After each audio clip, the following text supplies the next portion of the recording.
Gente, vamos falar agora de um assunto que é muito importante sobre doenças respiratórias, principalmente com a chegada do clima mais seco, né? As chuvas já estão quase indo embora e o tempo seco está chegando. A médica pediatra a Luciana Nabuth está aqui com a gente. Tudo bem? Boa tarde. Bom dia. Bom dia. Bom dia, boa tarde, boa noite. É isso. A gente sempre faz isso. Tá tudo bem com você? Graças a Deus, tudo bem.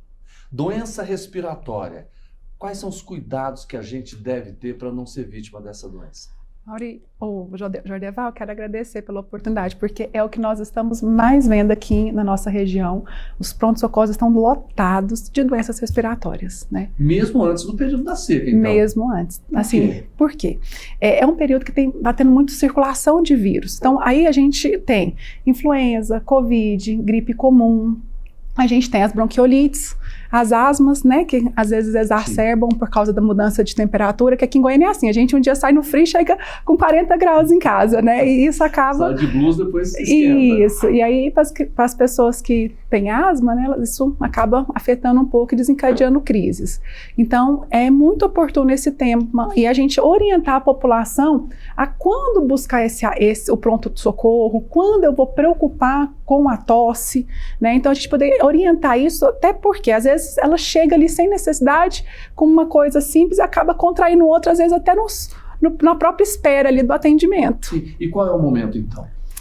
Então, a gente precisa entender que a tosse, ela é um mecanismo de defesa do nosso organismo. Então, o que está causando a tosse? Então, não é tosse igual a pneumonia. Pode ser uma pneumonia, mas eu posso ter uma tosse de sinusite, eu posso ter uma tosse de refluxo, eu posso ter uma tosse da pneumonia, uma tosse da gripe. Então, eu tenho várias causas da tosse. Então, a primeira coisa, eu preciso entender o que está causando ela. E não só cortar a tosse. Que a gente fala assim, os pacientes ligam assim, doutora, meu menino começou a tossir, me dá um remédio, me dá um xarope para tosse. Não, calma, que xarope? Qual que é a causa da tosse? Porque senão eu acabo passando um remédio errado às vezes, né? A gente precisa entender. Então, se eu penso num quadro, vamos pegar um quadro gripal comum, uma gripe comum, né? A gente tem um resfriado, que é aquele sintoma, tossezinha, coriza, né? Um espirrozinho ali mais leve, e a gripe, que é aquela que a gente às vezes tem uma febre, a gente fica de cama, e dentro dos vírus da gripe eu tenho vários, né? O que a gente está vendo que está circulando muito aqui hoje na nossa região? Covid diminuiu bastante, graças a Deus, mas nós estamos tendo muita influenza. Sim. Aí para a influenza nós temos a vacina, né? É importante a gente vacinar as nossas crianças, está na época da campanha, então se você ainda não vacinou seu filho, é importante. Ah, mas eu já vacinei o ano passado.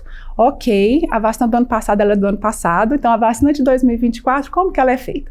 A gente pega os vírus que mais circularam em 2023 e a gente faz uma vacina com 3 ou com 4 sorotipos ali dos principais, e sempre o H1N1 está incluso, né? Que é o que mais nos preocupa na população pediátrica. Então, a gripe, eu tenho essa característica, né, que eu tenho essa prevenção. Então, o que eu vou observar? Vai ser uma criança que vai ter tosse, vai ter febre, um mal-estar. E quando que eu me preocupo com isso? Na hora que a criança está com febre, é normal, ela está mais prostrada, ela fica mais quietinha, o coraçãozinho acelera, a respiração também acelera, só que eu vou dar um antitérmico. Como que ela responde depois do antitérmico? Então, espera ali 1 hora do antitérmico, da sua preferência que o seu pediatra te prescreveu. Importante eles terem a dose certa, porque às vezes dá uma dose muito baixinha, a febre não passa. Ele chega lá no pronto-socorro, doutora, meu menino está com febre e a febre não baixa, já deu remédio, mas será que a dose foi certa? É uma coisa importante para a gente observar. Então, passou a febre, essa criança tem que voltar ao normal. Ela vai correr, ela vai pular, ela vai brincar. Se ela não volta ao normal, quando você dá o antitérmico, ela permanece com a respiração cansada, fôlego curto, ofegante, aquela respiração mais curta, mais rápida, isso é um sinal de alerta. Eu preciso levar essa criança para ser avaliada. Isso vale para o idoso também? Dessa mesma forma? Vale, o cansaço sim. Né? Algumas pessoas hoje já têm o oxímetro, né? Principalmente as crianças que são asmáticas, as mães costumam ter, então uma saturação ali abaixo de 94, também é bom a gente estar avaliando, né? E aí um outro sinal, você vai ver esse cansaço, né? Às vezes elas estão respirando e a costelinha está aparecendo, ou às vezes está afundando muito aqui esse ossinho, né? Ela tô com a minha blusa alta, não sei, ela faz isso aqui, ó. Então, opa, é um sinal que tô tendo um esforço respiratório. Então, essa criança eu preciso levar na emergência.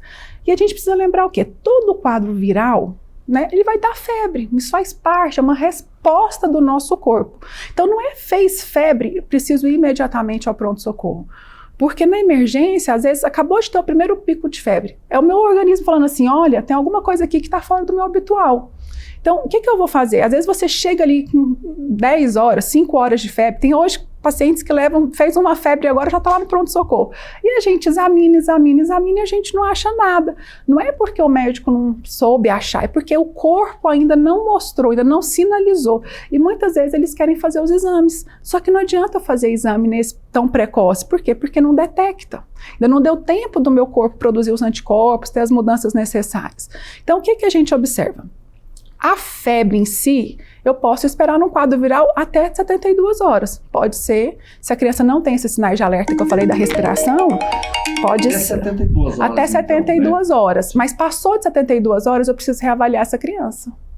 Né? Porque então, ó, cansaço, falta de ar, dificuldade para respirar, uma febre por mais de 72 horas, tudo isso aqui é critério, saturação baixa, abaixo de 94. Tudo isso são critérios que você realmente precisa levar seu filho na emergência, né? Então, aqui eu estou falando, por exemplo, de um quadro de vírus, uma gripe.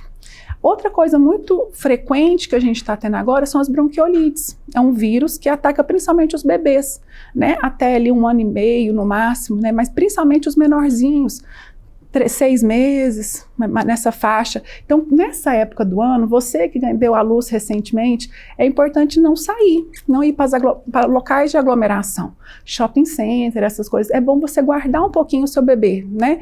Espera aí até os 4 meses para você estar levando ele nesses locais mais movimentados. Por quê? Porque às vezes o que é uma gripe, é um resfriado simples para uma criança maior ou para outra pessoa, para o seu bebê que ainda não tem o sistema imune desenvolvido, pode termos um problema, né, mais grave. Doutora, quando eu estava conversando com o Mauri de Castro aqui, e ele falou do autismo. Foi. Né? Inclusive, quando a gente começou a entrevista lá, eu quero falar desse tema, né?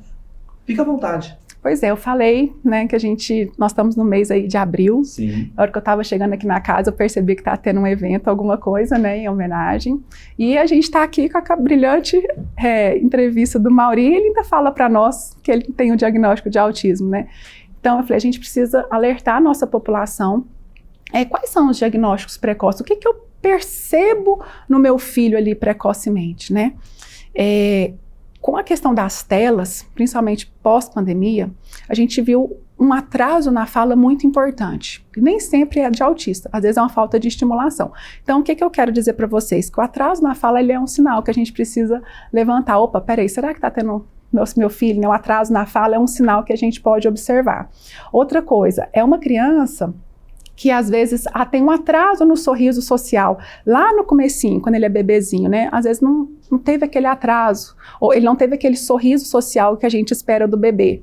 Uma outra questão que a gente pode observar de uma forma mais precoce, a mãe chama, e a criança parece que não interage com o adulto, sabe? Ele não fica olhando para a mãe, ele não fixa o olhar, às vezes a mãe está ali amamentando e o bebê parece que ele está mais alheio, é aquela mãe que a criança está um pouquinho maior ali, com 6, 7, 8 meses de vida, a mãe chama ele, Joãozinho, parece que ele não ouve, ela fala assim, será que esse menino tem algum problema de audição? Né? Porque ela chama e ele não retorna, né? Às vezes a gente pode observar também, é aquela criança que gosta de ficar muito sozinha, ela dificilmente traz um brinquedo para a mãe brincar com ela, né? Porque a criança, ela geralmente tem a tendência, pega um brinquedinho e traz, mãe, tipo assim, é para brincar. Então geralmente as crianças autistas, elas não trazem, não chamam essa atenção do adulto.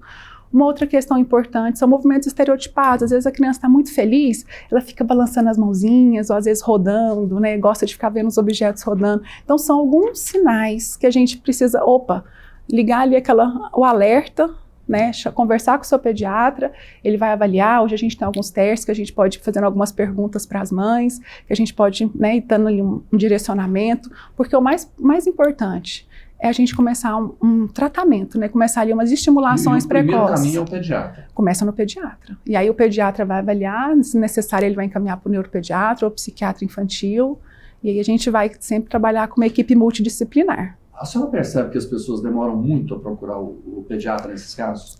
Eu acho que antigamente passava muito batido, a gente não tinha o conhecimento, né? Você vê, a gente não perguntou para o Mauri aqui, mas com certeza esse diagnóstico que ele teve, ele já devia ser adulto, eu acredito, né? A gente devia ter perguntado para ele, né? Verdade. Mas hoje, como está tendo muita campanha de conscientização, eu percebo que os pais já estão mais atentos, mas ainda pegamos crianças, assim, às vezes com 4, 5, 6 anos, que ainda não tem diagnóstico. E esse atraso prejudica? Prejudica, porque quanto mais precoce eu inicio as terapias, eu aproveito ali o desenvolvimento cerebral, né? Então, ali as conexões neurais, então é mais precoce. Quanto mais precoce eu começar a estimulação, a gente fala assim, sabe, eu trabalho com as crianças com os autistas, né, num centro que tem aqui em Goiânia, e às vezes chegam casos para nós que a gente fica assim, será que é? Será que não é? Porque tem característica que parece que sim, tem característica que talvez pode ser só uma falta de estímulo. Então, o que acontece? Nós não temos a pressa de fechar o diagnóstico, bater o martelo, mas de começar as terapias sim. Porque às vezes o início precoce, ele até me ajuda. Então eu avalio, eu começo a terapia aqui, com 6 meses eu reavalio a criança. Como essa criança desenvolveu nesses 6 meses? Então a forma como ela desenvolveu nos 6 meses me dá um norte. Será que era o TEA mesmo? Será que era uma falta de estimulação? Ou será que tem alguma outra coisa? Porque às vezes tem várias causas também, né?